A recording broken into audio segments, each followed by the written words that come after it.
ভাবি, মনে হয় তুমি আমাকে ফোন দেওয়ার জন্য ফোনটা বের করেছো।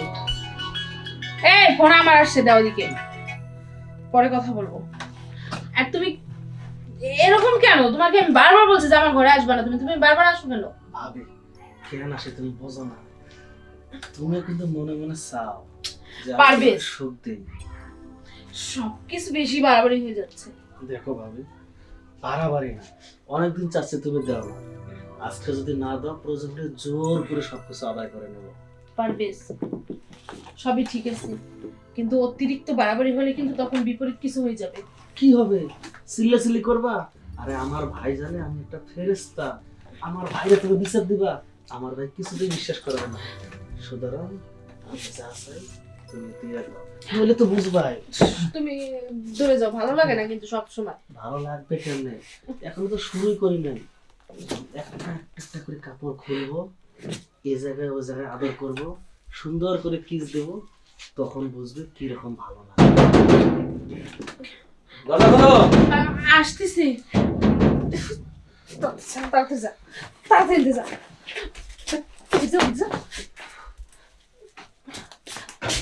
আচ্ছা, দরজা খুলতে এত লেট হইলো কেন? লেট হবে না? এখানে কি ঘটেছে তুমি জানো? কি ঘটছে এখানে?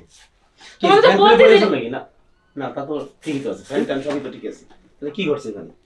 চোখের কোনো পায়াটায় ভাঙছে নাকি? চৌকির পায়া ভাঙবে কে? তাহলে অন্য কিছু হয়েছে। অন্য কিছু কি হয়েছে? তোমাকে আমি প্রত্যেকদিন বলি, তুমি তো আমার কথাই কানেই নেও না। মানে প্রত্যেকদিন কি বলো তুমি আমারে? কি বলি? ওই যে তোমার ভাই, আমার ভাই কি হলো?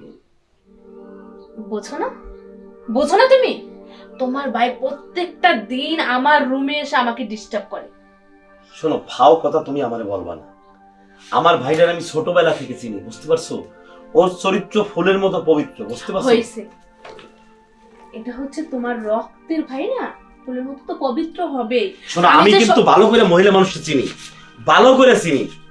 ষড়যন্ত্র করে আমার ভাইটার এই বাড়ি থেকে তাড়াতে যাচ্ছ, তুমি একা একা থাকবা তাই তো? হ্যাঁ, এই আমার বাপ যদি থাকতো, বুড়ো মা যদি থাকতো, তখন কি করতা? তখন তো তুমি আমার বাপরও অপবাদ দিতা। শোনো, তুমি আমাকে চিনলে না, আমাকে বুঝলে না। আমার কোনো তোমাকে কথা না, শোনো শুধু এই দেশের যত মহিলা মানুষ আছে, ঘরের যত বউ আছে, সবগুলোর আমি ভালো করে চিনি। এরা হয় কুডনি, এরা দেবর ননদ, শ্বশুর শাশুড়ি, এদেরকে সহ্য করতে পারে না। এইটা আমি ভালো করে জানি, বুঝতে পারছো? তুমি ভালো করে জানো, তুমি তো আমার কোনো দিন আমার কথা সহ্য করবা না আর শুনবা না। তোমাকে আমি একটা কথা বলি, কালকে তুমি আসবা চুপে চাপে, ওই পারবেশ ঠিক টাইমে প্রত্যেক দিনে আসা আমার ঘরে। তখন এসে দেখো তোমার ভাই ফেরেশতা নাকি ওই যে ফুলের মতো পবিত্র নাকি অন্য কিছু, তখন হাতে নাতে ধরো। আমার কোনো কথাই তুমি বিশ্বাস করবে না। আচ্ছা ঠিক আছে, খাবার দাবা, এখন খিদে লাগছে খুব। খাবার বেলা আছে যে আমার ভালো লাগে না। ভাল লাগে না? নিজের ভাই বোন, অন্য কেউ হইলে ঠিকই এটা বিচার হইতো। আমি ঘরের বউ, আমাকে কোথায় ভালো রাখবে সেবে রাখবে ওনার ভাইয়ের হাত থেকে, তা না, ভাইয়ের সাপোর্ট করে।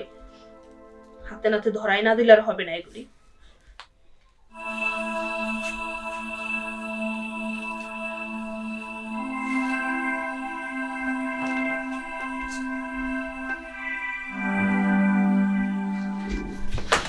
বট বট হারাম তো। বট। ভাই ভাই ভাই, হ্যাঁ। ভাই ভাই, চুপ! তোর ওই মুখে আমার ভাই করছিস? একবারও ভাই বলে ডাকবি না। এই এই নাম কি ভাই? এই চুপ! বড় ভাই মানে কি জানিস? বড় ভাই মানে কি জানিস? তোর বাপ ছিল না, এর বাপের অভাব আমি বুঝতে দিছি। আর বড় ভাবি মানে কি জানিস? এর অর্থ তুই জানিস? বেয়াদব কোথাকার! দিনের পর দিন, রাতের পর রাত আমার বউরা আমি মিথ্যা অপবাদ খালি দিয়েই আসছি। আর তুই, তোর কি একটু বিবেকে বাধা দিল না? এই তোর কি বিবেকে বাধা দিল না? এই বেয়াদব কোথাকার, শয়তান বদমাশ কোথাকার! হ্যাঁ, বিবেক নাই? বিবেক নাই? ভাই, কি? আমি ভুল করছি, আমার মাফ করে দাও। শোন, আমি কই, আমাদের এই দেশের সমস্যা কি জানিস? বড় বড় অন্যায় করে, ছোট ছোট শিশু বাচ্চা ধর্ষণ করে, করার পরে জেলে যায়, জেলে যাওয়ার পরে কি করে? আপিল করে। এই আপিল জিনিসটাই আমাদের দেশের সমস্যা, এই জামিন জিনিসটাই আমাদের দেশের সমস্যা। নির্দোষীরা সবাই জেলে ঢুকে থাকে, আর যারা দোষী তারা জামিন পায়, তারা আপিল করার সুযোগ পায়, তারা এসে আবারও অপরাধ করে। তুই ক্ষমা চাইলেও ক্ষমা পাওয়ার সুযোগ তুই পাবি না, শুদ্ধনের সুযোগ আমি তোরে দেব না। কারণ তুই যে কাজটা করছিস, নমরুদ ফেরানোর চেয়েও তুই অনেক বড় খারাপ কাজ করে ফেলেছিস। তোরে ক্ষমা করা আমার সম্ভব না। আমার বাড়ি থেকে এক্ষুনি বের হয়ে যাবি। যদি কোনদিন শুধরাতে পারিস তাহলে এই এলাকায় ঢুকবি, আমার বাড়ি ঢুকবি না, আর নাইলে এই এলাকায় যেন তোর মুখ আমি না দেখি। চুপ! ভালোবাসার অপর নাম কি জানিস? ঘৃণা। যতটা তোর আমি ভালোবাসতাম ততটাই কিন্তু ঘৃণা জমছে আমার মনের ভিতরে। তাই খারাপ কিছু হওয়ার আগে আমার সামনে থেকে বের হয়ে যা, বের হয়ে যা বলছি।